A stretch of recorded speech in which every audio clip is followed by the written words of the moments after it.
मेरे देश के संविधान के कमजोर पक्ष से रूबरू करवाता हूं। आओ मैं आप सबको मेरे कस्बे की लक्ष्मी लोहारन से मिलवाता हूं। एक वक्त के खाने के बाद दूसरे वक्त का उस पर बोझ था और जिंदगी की जद्दोजहद संघर्ष उस पर रोज था।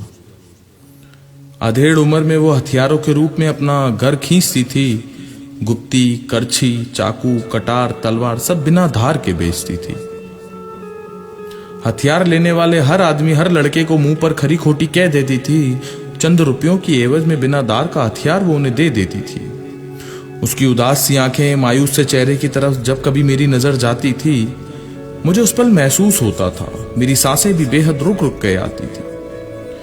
एक रोज फुर्सत के लम्हे में मेरी नजर उस पर जाती है। उस दिन की घटना मेरे दिल दिमाग में घर कर जाती है कि उसके ठेले पर एक लड़की जब हथियार लेने आती है, धार करके दूं या बिना दार के, लक्ष्मी इसी सवाल पे अड़ जाती है।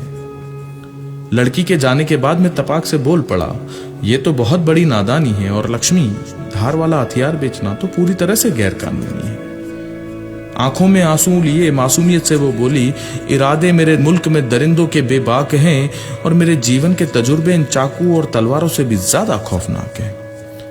जब शादी करके आई थी ना साहब, शराब की खातिर मेरे पति ने मुझे बेचा था और मेरी जवानी में उस अनजान अधेड़ उम्र के दरिंदे ने मुझे बेइंतहा नोचा था। इतिहास ने जाने कैसा उस दिन मनूस लम्हा दोहराया था। उस दरिंदे ने साहब मुझे 1 किलोमीटर तक नंगा दौड़ाया था।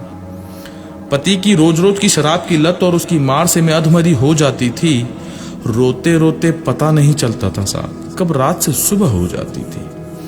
तो पहले बाल विवाह का बोझ, फिर पति की मार, मेरे साथ मेरे बच्चे दिन रात रोते थे। और आप तो जानते हो ना साहब, गांव में तब कहां कोई तलाक होते थे। न जाने कितनी मर्तबे दरिंदों की दरिंदगी मेरा शिकार कर गई थी। आज भी लगता है साहब मैं पैदा होते ही क्यों न मर गई थी। मैं अपनी आबरू तक न बचा सकी साहब, इसलिए मैंने अपने अंदर का जमीर मार दिया। हालातों को देखते हुए मैंने हथियारों पर अपना जीवन, अपना सब कुछ हार दिया। न सरकार, न कानून, न इंसान अब कभी लड़कियों की हिफाजत कर पाता है। जब कोई नहीं आता बचाने आबरू लड़की की, तब तब लक्ष्मी का यह हथियार अपना फर्ज निभाता है। न जाने कितनी मासूमों की बिखरी इज्जत की फाइलें पुलिस चौकी में बरसों से दूर छांटती है। इसलिए ये लक्ष्मी दार वाला हथियार सिर्फ और सिर्फ लड़कियों को बांटती है। लटका दे कोई मुझे बीच बाजार, जीते जी मैं अब चैन की सांस नहीं लूंगी और कम से कम इस कस्बे में तो एक और लक्ष्मी अब पैदा नहीं होने दूंगी।